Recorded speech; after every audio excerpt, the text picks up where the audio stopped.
All the UFO sightings throughout history are just humans from the future on a time-traveling safari meant to observe how we were in the past.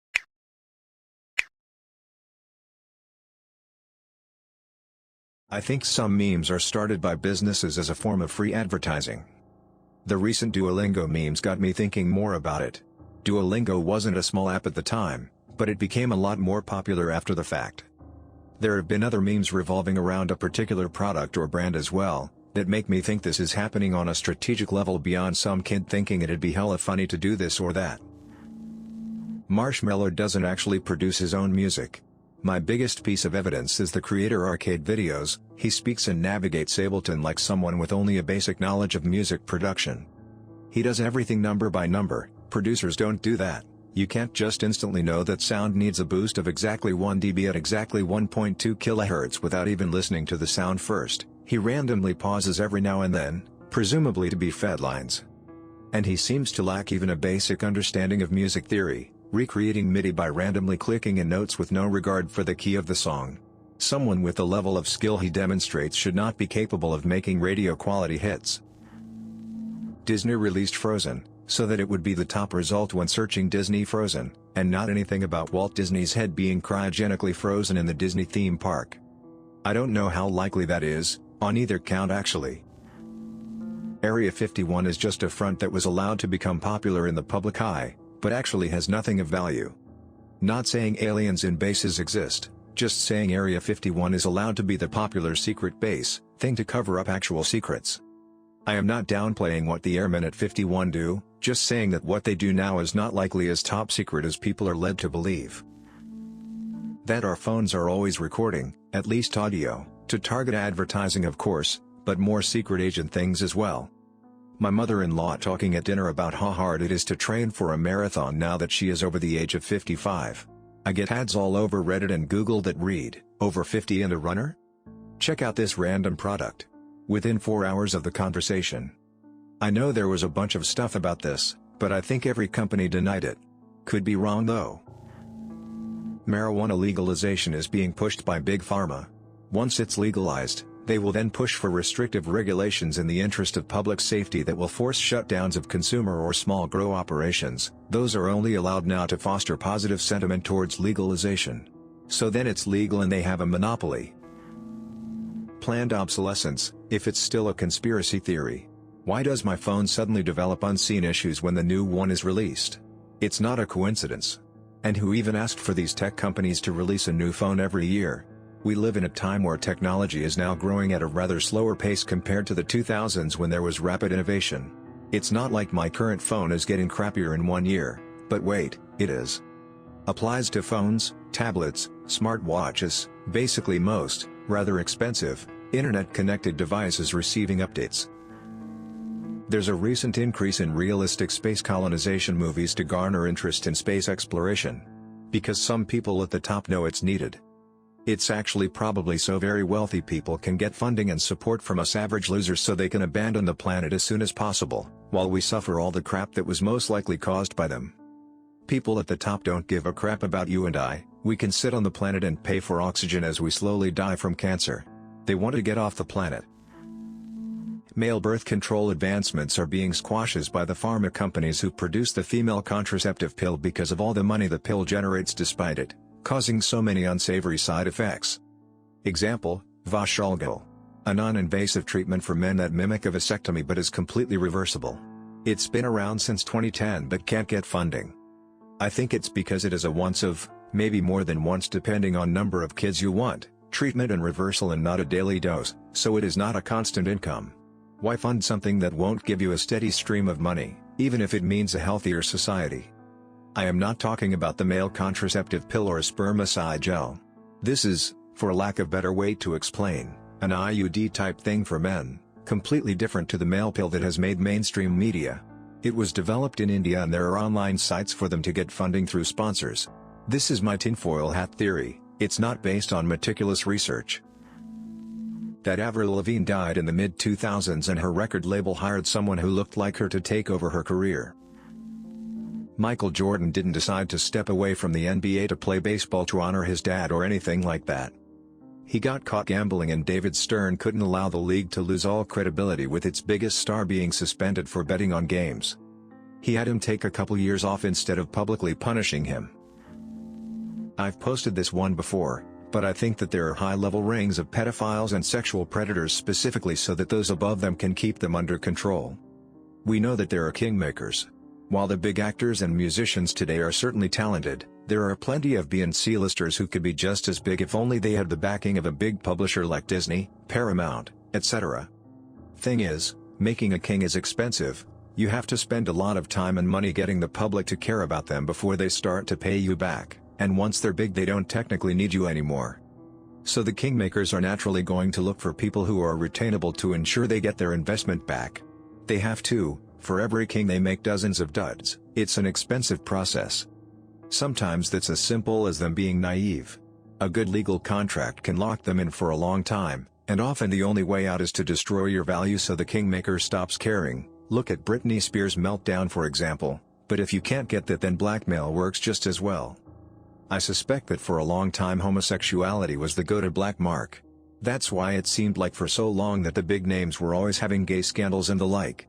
It was easy to stage, easy to feed them their vice of choice when they were good, and not illegal, just career suicide, so it was low risk high reward. But of course the downside to making a king is that he gets a good deal of power too, and eventually public opinion shifted and it became okay to be gay. Could still destroy some careers. The teen heartthrob loses a lot of his appeal when it turns out he's more interested in his very small male fanbase, but hardly enough to keep them from going solo or jumping to another label. So now they moved on to more shocking and illegal appetites. Harder to spot vulnerable marks and tougher to get them their vice of choice, but if it was easy to make a king everybody would be doing it. Someone who abuses women or children isn't about to cross their handler, they shut up and take their cut. After all, they're still being handsomely rewarded, just not as much as they could be making if they didn't have a publisher leeching out the lion's share of their profits. I don't think this is a huge coordinated conspiracy, mind you. I think that quite a few successful talent managers have discovered that sexual predators are surprisingly easy to manage if you're willing to clean up their messes for them, and that when you're talking about tens of millions of dollars you can suddenly afford high-powered lawyers and firemen who neither ask nor answer questions. But between predators gaining power and promoting like-minded monsters, and managers seeking out predators because they're easy to keep on contract, I think it explains a bit of why there always seems to be at least a few sexual assault scandals going on in movies and music at any given time. All the UFO sightings throughout history are just humans from the future on a time-traveling safari meant to observe how we were in the past. They are supposed to keep out of sight, but because of human and mechanical errors, there have been hiccups with their cloaking which have resulted in being seen.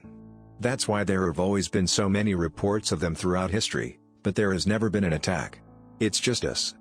Also the reason why we don't see as many examples of UFOs now even through pretty much everyone has a camera is because people are not that interested in this time period since we already document aspects of human life all the time. PETA is ran by the meat industry to delegitimize vegetarianism and cutting back on meat.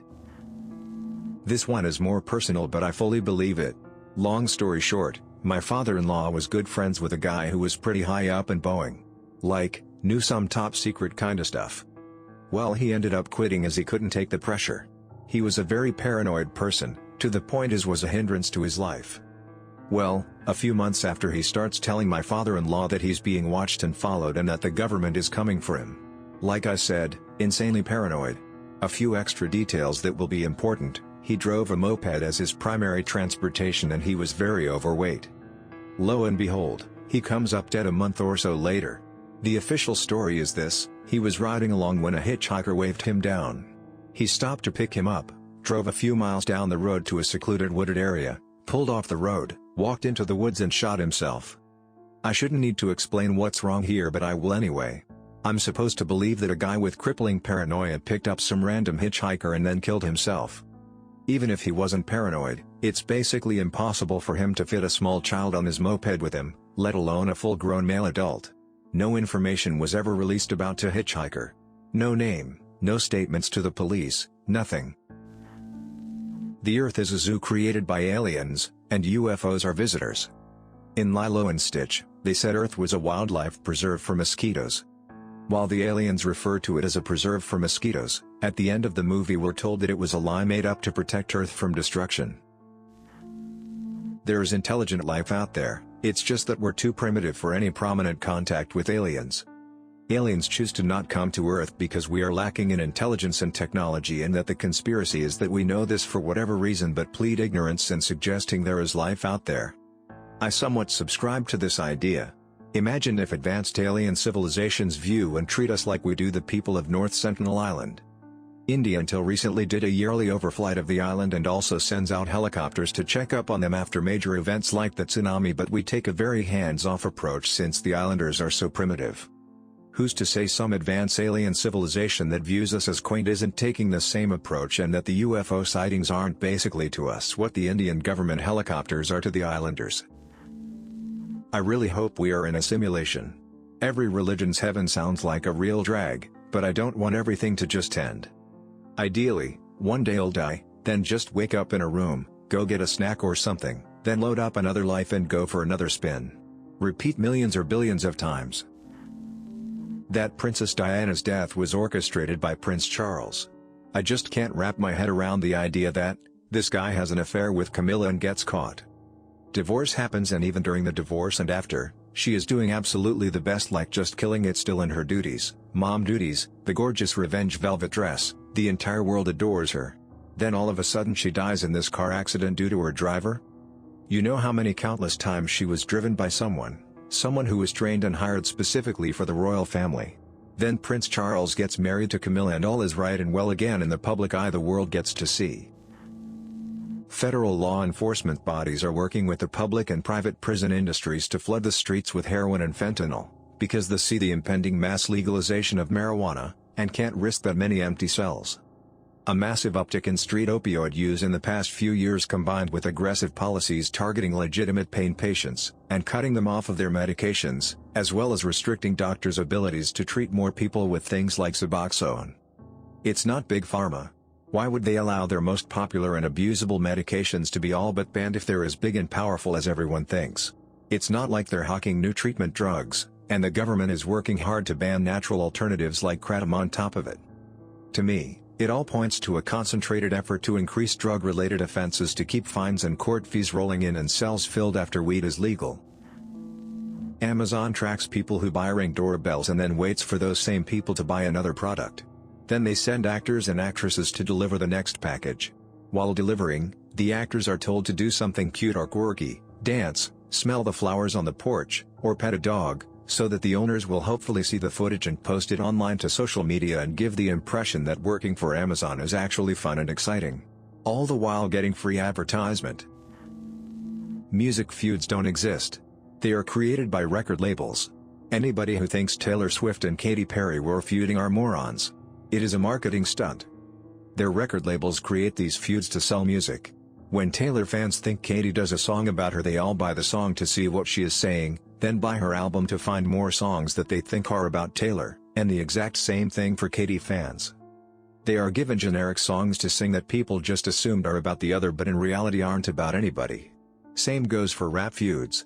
A up-and-coming rapper feuds with a more successful rapper to gain popularity, just as that more successful rapper did when they were coming up. All these feuds are just to sell more music.